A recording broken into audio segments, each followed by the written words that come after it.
Welcome back to my YouTube channel. അപ്പോൾ ഇന്ന് class ഒന്നും ഇല്ലാത്തൊരു ദിവസമാണ് കേട്ടോ. അപ്പം ഞാൻ വിചാരിച്ചു എൻ്റെ ഒരു ഫ്രണ്ട് അവളെ ഹെൽത്ത് ഇഷ്യൂസൊക്കെ ആയിട്ട് ഹോസ്പിറ്റലിലായിരുന്നു. അപ്പോൾ വീട്ടിൽ വന്നു ഒന്ന് അവളെ എന്നൊന്ന് കാണാൻ പോകാമെന്ന് വിചാരിച്ചു. പിന്നെ നിങ്ങൾക്കൂടെ അതങ്ങ് കാണിച്ച് തരാമല്ലോ. അങ്ങനെ രാവിലെ എണീച്ചു പുട്ടും പഴമായിരുന്നു കേട്ടോ ഇന്നത്തെ കാപ്പി. എനിക്കും ഗോതമ്പൂട്ട് എല്ലാവരെ പോലെ അത്ര ഇഷ്ടമൊന്നുമല്ല. പിന്നെ ഞാൻ വിചാരിച്ചു കഴിക്കാമെന്ന്. പിന്നെ രാവിലെ അമ്മച്ചീനെ കുറച്ച് സഹായിക്കുകയൊക്കെ ചെയ്തു. പാത്രമൊക്കെ കഴുകി പാവമല്ലേ അങ്ങനെ കുറച്ച് സഹായിച്ചൊക്കെ കൊടുത്തു. അപ്പോൾ അതിൻ്റെ സൈഡിൽ കൂടെ അമ്മച്ചി ഇങ്ങനെ വിഴുക്കൊക്കെ സെറ്റാക്കുന്നുണ്ട് കേട്ടോ ഉച്ചയ്ക്ക് ചോറിന്. ഫ്രണ്ടിൻ്റെ വീട്ടിൽ പോകുന്നത് ഒരു ഉച്ച ടൈമിലാണ് കേട്ടോ പോകുന്നത്. ഞാൻ ഒറ്റയ്ക്കല്ല, ഇവിടെ നിന്ന് എൻ്റെ വേറൊരു ഫ്രണ്ടും കൂടെ ഉണ്ട്. ഞാൻ വിചാരിച്ചു എന്നാൽ പിന്നെ കുറച്ച് നേരത്തേക്ക് നമുക്ക് കുറച്ച് സ്കിൻ കെയർ ഒക്കെ അങ്ങ് ചെയ്യാൻ, എന്തായാലും ഒന്ന് ഫ്രീ ആയിട്ട് വീട്ടിൽ നിൽക്കുകയല്ലേ. ഞാൻ 2 ദിവസം മുമ്പ് ഒരു ഐസ് ക്യൂബ് ഉണ്ടാക്കി വെച്ചിട്ടുണ്ടായിരുന്നു. മറ്റേ വെള്ളരിയും കറ്റാർവാഴ മഞ്ഞൾ അങ്ങനെയൊക്കെ വെച്ചിട്ട്. അപ്പോൾ ഇതിൻ്റെ ഞാൻ ഡീറ്റെയിൽ വീഡിയോ ചെയ്യാൻ കേട്ടോ. ഞാൻ നിങ്ങളോട് മുന്നത്തെ വീഡിയോയിൽ പറഞ്ഞിട്ടുണ്ടായിരുന്നു ഞാൻ അങ്ങനെ സ്കിൻ കെയർ ഒന്നും ചെയ്യുന്ന ഒരു വ്യക്തിയല്ല. ഞാൻ വല്ലപ്പോഴേക്ക് സ്കിൻ കെയർ ചെയ്യാറുള്ളൂ.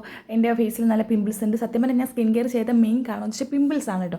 എനിക്ക് പേടിയാണ് പിമ്പിൾസ് വരുമോ, ഞാനിനി എന്തെങ്കിലും ചെയ്ത് എൻ്റെ കയ്യിലെ പിഴവ് കൊണ്ട് പിമ്പിൾസ് ഇനി കൂടൂ എനിക്ക് നല്ല ടെൻഷനാണ്. അതിനുള്ള മെയിൻ റീസൺ എന്ന് പറയുമ്പോഴത്തേക്ക് ഇടയ്ക്ക് ഞാൻ എന്തോ ചെയ്തപ്പോൾ എൻ്റെ ഫേസിൽ നന്നായിട്ട് പിമ്പിൾസ് കൂടി. അപ്പോൾ ഞാൻ ഇടയ്ക്കിടയ്ക്ക് ചെയ്യുന്നതിലുള്ള ഒരു സ്കിൻ കെയർ ആണ് കേട്ടോ ഇത്. എനിക്ക് അത്യാവശ്യത്തിൽ റിസൾട്ടൊക്കെ കിട്ടിയിട്ടുണ്ട്. ചെയ്തുകൊണ്ടിരുന്ന ടൈമിൽ എനിക്ക് റിസൾട്ടൊക്കെ കിട്ടിയിട്ടുണ്ട്. പിന്നെ ഞാൻ സ്കിപ്പ് ചെയ്യും, പിന്നും കുറച്ച് നാൾ കഴിയുമ്പോൾ പിന്നും ചെയ്യും. അങ്ങനെ ചെയ്തിട്ട് കാര്യമില്ല കേട്ടോ. നിങ്ങളും ചെയ്യുന്നുണ്ടെങ്കിൽ നിങ്ങളും കണ്ടിന്യൂസ് ആയിട്ട് എന്ത് ചെയ്താലും കണ്ടിന്യൂസ് ആയിട്ട് ചെയ്യണം കേട്ടോ. അതൊക്കെ യൂസ് ചെയ്ത് പിന്നെ കുറച്ച് നേരം ഒരു 10-15 മിനിറ്റ് നമ്മളത് ഫേസിൽ വെക്കണം കേട്ടോ. എങ്കിലും നമ്മുടെ ഫേസിൽ അത് പിടിക്കത്തുള്ളൂ. പിന്നെ മച്ചി വെള്ളമൊക്കെ തന്നു, അതൊക്കെ കുടിച്ചിട്ട് അപ്പോൾ ഏകദേശം എൻ്റെ സ്കിന്നിൽ സെറ്റായി കേട്ടോ. അതായത് നമ്മൾ എന്തും യൂസ് ചെയ്യുമ്പോഴത്തേക്കും ഒരു 10-15 മിനിറ്റ് നമ്മുടെ സ്കിന്നിൽ വെച്ചിട്ട് അത് വാഷ് ചെയ്ത് കളയുക. അല്ലെങ്കിൽ നമ്മുടെ സ്കിന്നിൽ ഡാമേജ് ഒക്കെ ഉണ്ടാകും, ചിലപ്പോൾ അലർജിയൊക്കെ ഉണ്ടാവും. അതൊരിക്കലും വരാതിരിക്കാൻ വേണ്ടി ശ്രമിക്കുക.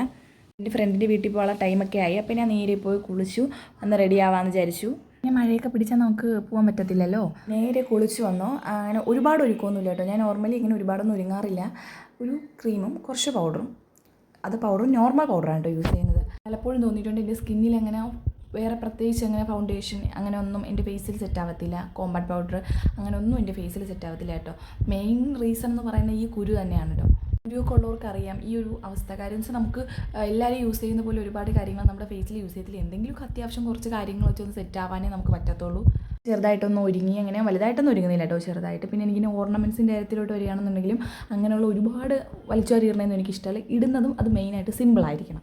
സിമ്പിളായിട്ട് ഇടുന്ന സാധനം സെറ്റായിരിക്കണം, സൂപ്പർ സാധനങ്ങളായിരിക്കണം. അങ്ങനത്തെ ഒരു മൈൻഡ് സെറ്റാണ് കേട്ടോ എനിക്ക്. അങ്ങനെ വലുതായിട്ട് ഒരുങ്ങണതും അങ്ങനെ വലുതായിട്ട് ഓർണമെൻറ്റ്സ് അങ്ങനെ ഒരുപാട് ഇടുന്നതൊന്നും എനിക്കങ്ങനെ ഇഷ്ടമല്ല. പിന്നെ ഹെയർ സ്റ്റൈലായിരുന്നാലും ഇങ്ങനെ ഓവറായിട്ട് ഹെയർ സ്റ്റൈലൊന്നും ഇല്ല കേട്ടോ, നോർമൽ ഒരു ഹെയർ സ്റ്റൈല്.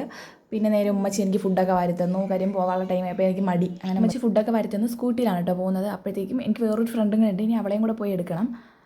പിന്നെ നേരെ അവളെടുത്ത് പോയി അവളെ എടുത്ത് നമ്മൾ നേരെ പോയി കുറച്ച് ഫ്രൂട്ട്സൊക്കെ മേടിക്കാമെന്ന് വിചാരിച്ചു. അങ്ങനെ ഞാനും അവളും കൂടെ തന്നെ ഫ്രൂട്ട്സൊക്കെ മേടിച്ചു. പിന്നെ നേരെ നമ്മൾ അവളെ വീട്ടിൽ പോയിട്ടോ. അങ്ങനെ നമ്മൾ അവളെ വീട്ടിലെത്തി. അവളെ വീട്ടിലെത്തിയപ്പോൾ മാമി നമുക്ക് വെള്ളവും ഫ്രൂട്ട്സൊക്കെ തന്നു കേട്ടോ.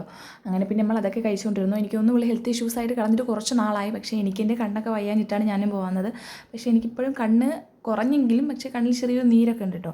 പിന്നെ അവളെ വീടിൻ്റെ അടുത്ത് തന്നെ എൻ്റെ വേറൊരു ഫ്രണ്ട് ഉണ്ട്, അവളും വന്നു. പിന്നെ നമ്മളെല്ലാവരും കൂടി ഇരുന്ന് അങ്ങ് സംസാരിച്ചു. കാര്യം എത്ര നാൾ നമ്മൾ ഇന്നലെ കണ്ട് പിരിഞ്ഞതാണെങ്കിലും നമ്മൾ കാണുമ്പോഴത്തേക്കും ഒരുപാട് കാര്യം കാണുമല്ലോ നമുക്ക് സംസാരിക്കാൻ. അങ്ങനെ കുറേ നേരം നമ്മളിരുന്ന് സംസാരിച്ചു. അതിനുശേഷം കുറച്ചൊക്കെ കഴിഞ്ഞപ്പോൾ നമ്മൾ ഇറങ്ങിയിട്ടോ. കാര്യം നമുക്ക് കുറച്ച് കല്ലറയൊക്കെ പോകാനുണ്ടായിരുന്നു. അങ്ങനെ അവർക്ക് ടാറ്റയൊക്കെ പറഞ്ഞ് നമ്മൾ ഇറങ്ങി. പിന്നെ നേരെ കല്ലറ പോയി കുറച്ച് മലക്കറിയും കുറച്ചും അല്ലാണ്ട് ബേക്കറിയിലൊക്കെ കയറേണ്ട ആവശ്യമുണ്ടായിരുന്നു. അതൊക്കെ കഴിഞ്ഞ് പിന്നെ നേരെ തിരിച്ച് വീട്ടിലെത്തിയപ്പോൾ എൻ്റെ അമ്മൂട്ട എനിക്കിങ്ങനെ കാത്തിരിക്കുകയായിരുന്നു. അവളുമായിട്ട് കുറച്ച് നേരം കളിച്ചിരുന്നു. അപ്പോൾ ഇന്ന് ഇത്രയേ ഉള്ളൂ. നിങ്ങൾക്ക് വീഡിയോ ഇഷ്ടപ്പെടുകയാണെന്നുണ്ടെങ്കിൽ സബ്സ്ക്രൈബ് ചെയ്യണം, ഷെയർ ചെയ്യണം, ലൈക്ക് ചെയ്യണം, എന്നെ സപ്പോർട്ട് ചെയ്യണം. എന്തെങ്കിലുമൊക്കെ പ്രശ്നങ്ങളുണ്ടെങ്കിൽ നിങ്ങൾ എനിക്ക് കമൻറ്റിലൂടെ അറിയിക്കുകയും വേണം.